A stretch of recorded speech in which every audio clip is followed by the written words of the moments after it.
राधे राधे। कैसे हैं आप लोग? ईश्वर कृपा से आप सब अच्छे होंगे। ईश्वर सब पे कृपा बनाए रखे, सबका कल्याण करे। आज हम बताने जा रहे हैं श्रीमद् भागवत महात्म्य का तीसरा अध्याय।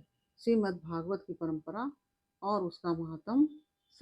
भागवत श्रवण से श्रोताओं को भगवत धाम की प्राप्ति।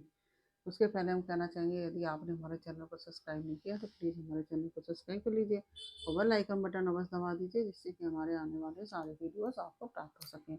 यदि कथा अच्छी लग रही है, समझ में आ रही है, तो वीडियो को लाइक शेयर अवश्य कीजिए और कमेंट में राधे राधे अवश्य लिखिए। चलिए अब चलते हैं कथा की तरफ। श्रीमन नारायण नारायण हरि हरि भजन नारायण नारायण हरि हरि, तेरी लीला सबसे प्यारी प्यारी। हरि हरि, तेरी लीला सबसे न्यारी न्यारी। हरि हरि, श्रीमन नारायण नारायण हरि हरि भजन नारायण नारायण हरि हरि, लक्ष्मी नारायण नारायण हरि हरि। राधे राधे। बोलो कृष्ण कन्हैया लाल की जय। सूत जी कहते हैं, उद्धव जी ने वहां एकत्र हुए सब लोगों को श्री कृष्ण कीर्तन में लगा देखकर सभी का सत्कार किया और राजा परीक्षित को हृदय से लगाकर कहा।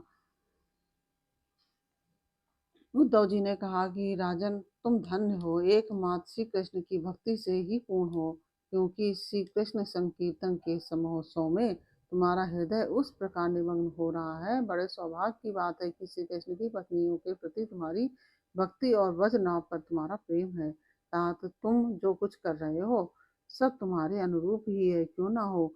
श्री कृष्ण ने ही तुम्हें शरीर और वैभव प्रदान किया है, अतः तुम्हारा उनके प्रपौत्र पर प्रेम करना होना स्वाभाविक ही है।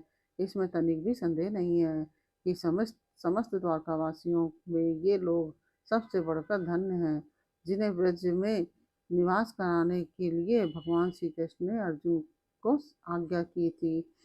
और श्री कृष्ण का मन रूपी चंद्रमा राधा के मुख की प्रभा रूप चांदनी से युक्त हो उनकी लीला भूमि वृंदावन को अपने किरणों से सुशोभित करता हुआ यहाँ सदा प्रकाशमान रहता है। श्री कृष्ण चंद्र नित्य परिपूर्ण है, प्राकृत चंद्रमा की भांति उनमें वृद्धि और क्षय रूप विकार नहीं होते। उनकी जो 16 कलाएं हैं, उन्हें उनसे सहस्त्रों चिन्मय किरणें निकलती रहती हैं। उनसे इससे उनके सहस्त्रों भेद हो जाते हैं। इन सभी कलाओं से युक्त नित्य परिपूर्ण श्री कृष्ण इस ब्रज भूमि में सदा ही विद्यमान रहते हैं।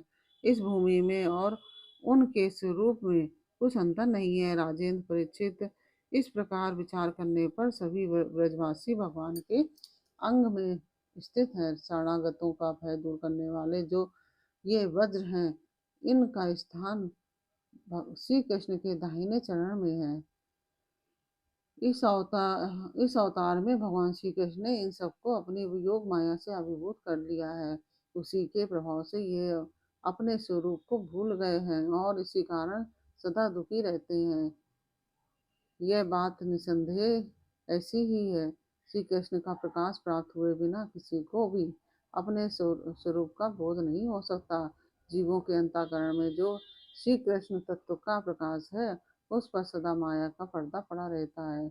28वें द्वापर के अंत में जब भगवान श्री कृष्ण स्वयं ही सामने प्रकट होकर अपनी माया का पर्दा उठा लेते हैं, उस समय जीवों को उनका प्रकाश प्राप्त होता है।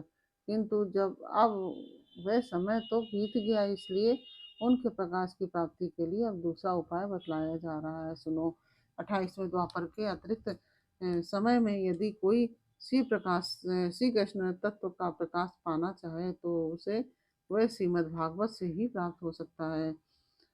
भगवान के भक्त जहाँ जब कभी श्रीमद् भागवत शास्त्र का कीर्तन और श्रवण करते हैं, वहाँ उस समय भगवान श्री कृष्ण साक्षात रूप से विराजमान रहते हैं। जहाँ श्रीमद् भागवत का एक या आधे श्लोक का ही पाठ होता है, वहाँ भी श्री कृष्ण अपनी प्रियतमा गोपियों के साथ विद्यमान रहते हैं। इस पवित्र भारतवर्ष में मनुष्य का जन्म पाकर भी जिन लोगों ने पाप के अधीन होकर श्रीमद् भागवत नहीं सुना, उन्होंने मानो अपने ही हाथों अपनी हत्या कर ली। जिन बड़भागियों ने प्रतिदिन श्रीमद् भागवत शास्त्र का सेवन उसी सेवन किया है, उन्होंने अपने माता पिता और पत्नी तीनों के ही कुल को भली भांति तीनों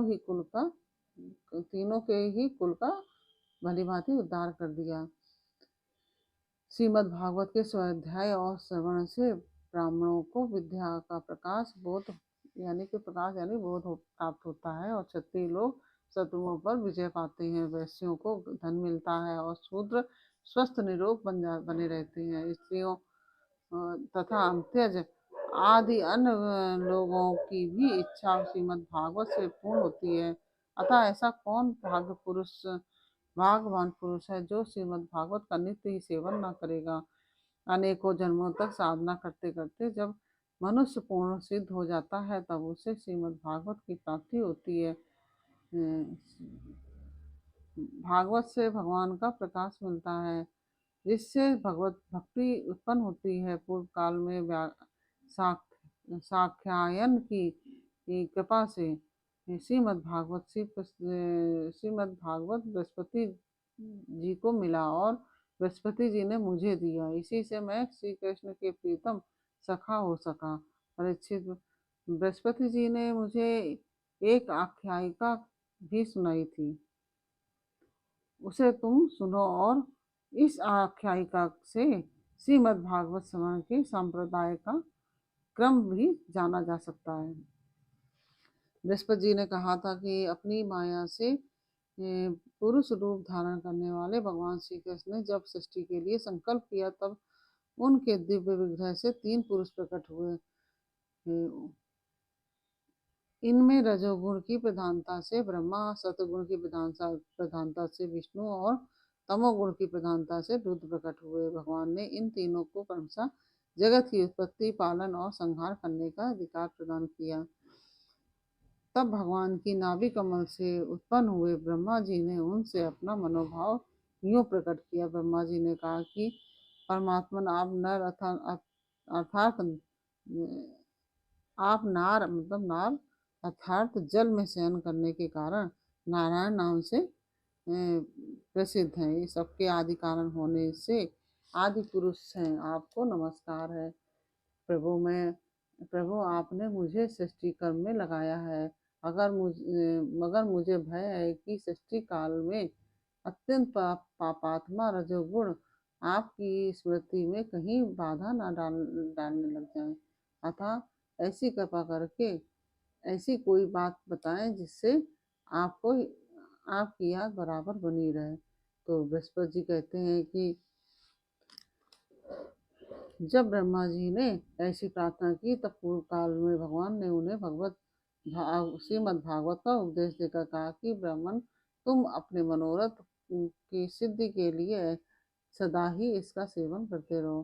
ब्रह्मा जी श्रीमद् भागवत का उपदेश पाकर बड़े प्रसन्न हुए और उन्होंने श्री कृष्ण की नित्य प्राप्ति के लिए तथा 7 आवरणों को भंग करने के लिए श्रीमद् भागवत का सप्ताह पारायण किया।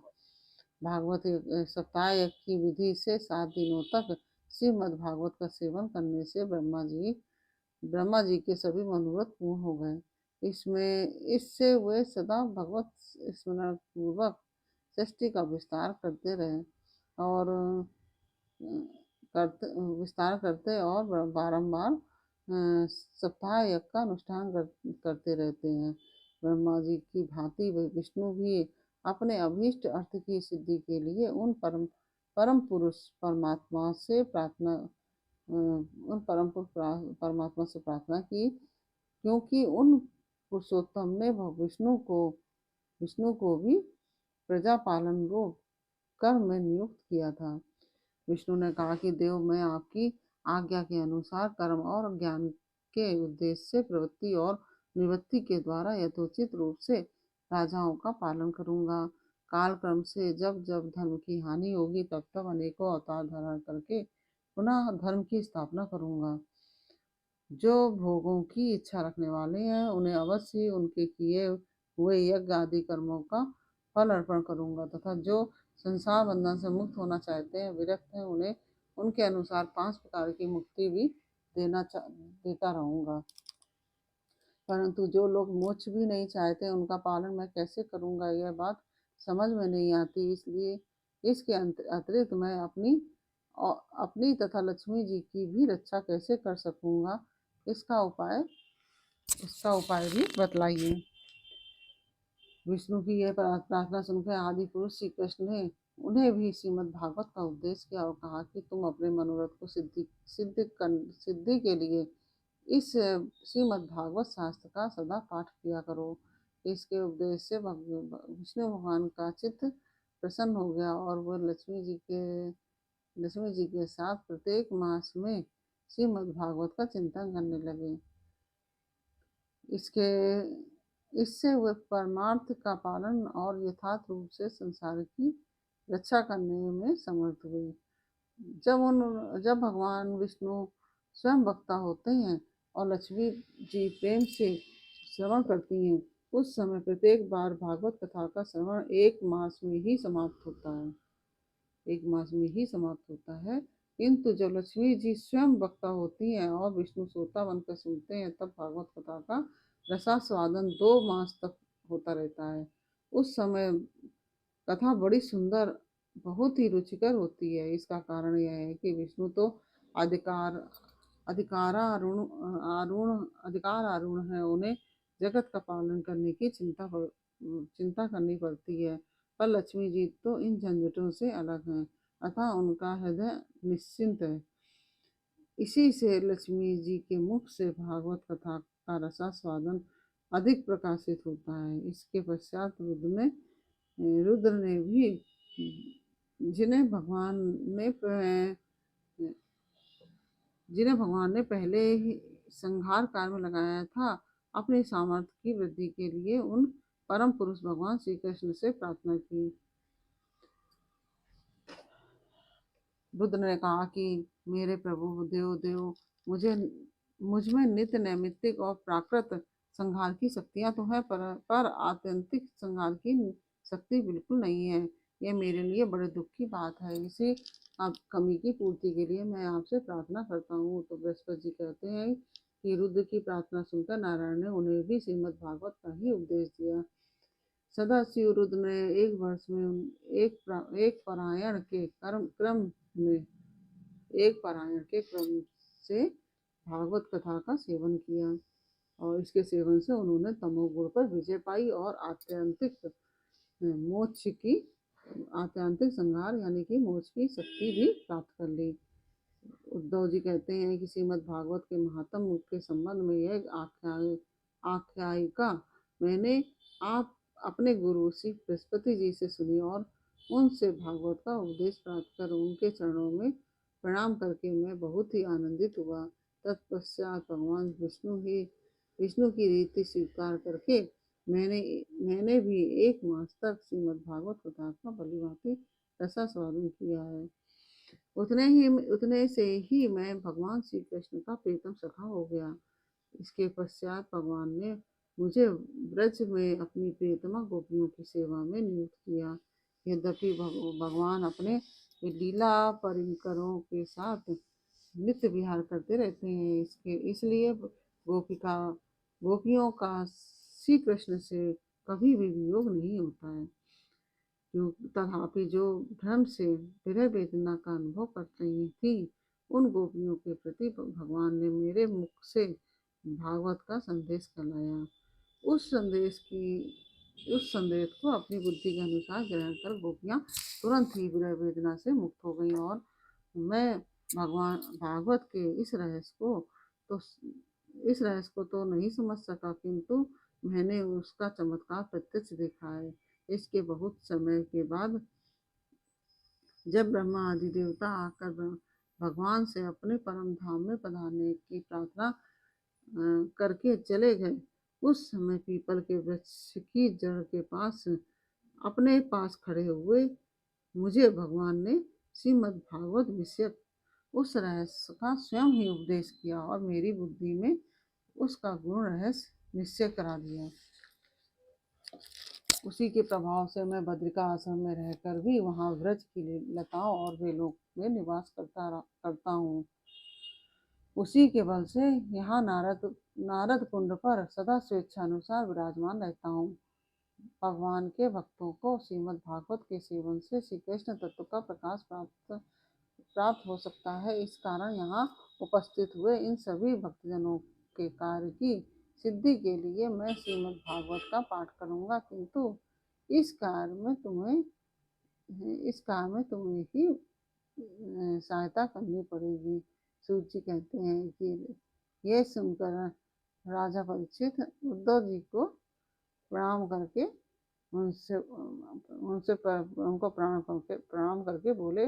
परीक्षित ने कहा कि हरिदास उद्धव जी, आप निश्चिंत होकर श्रीमद् भागवत कथा का कीर्तन करें। इस कार्य में मुझे जिस प्रकार की सहायता करनी आवश्यक हो उसके लिए आज्ञा दें। सूत जी कहते हैं परीक्षित का यह वचन सुनकर उद्धव जी मन ही मन बहुत प्रसन्न हुए और बोले। उद्धव जी ने कहा कि राजन, भगवान श्री कृष्ण ने जब से इस पृथ्वी तल का परित्याग कर दिया है तब से यहाँ अत्यंत बलवान कलयुग का प्रभुत्व हो गया है, जिस कारण यह शुभ अनुष्ठान वहाँ आरंभ हो जाएगा।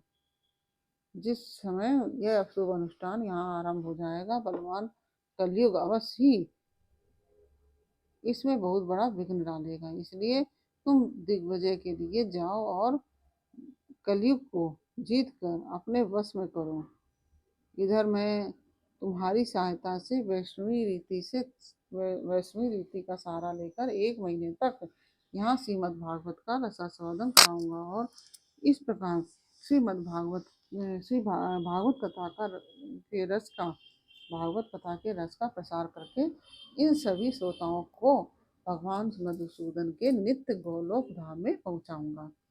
सूत जी कहते हैं उद्धव जी की बात सुनकर राजा परीक्षित पहले तो कलयुग पर विजय पाने के विचार से बड़े ही प्रसन्न हुए, परंतु पीछे ये सोचकर कि मुझे भागवत कथा का श्रवण से वंचित ही रहना पड़ेगा, चिंता से व्याकुल हो उठे। उस समय उन्होंने उद्धव जी से अपना अभिप्राय इस प्रकार प्रकट किया। राजा परीक्षित ने कहा कि हे तात, आपकी आज्ञा के अनुसार तत्पर होकर मैं कलयुग को तो अवश्य ही अपने वश में करूँगा, मगर श्रीमद् भागवत की प्राप्ति मुझे कैसे होगी?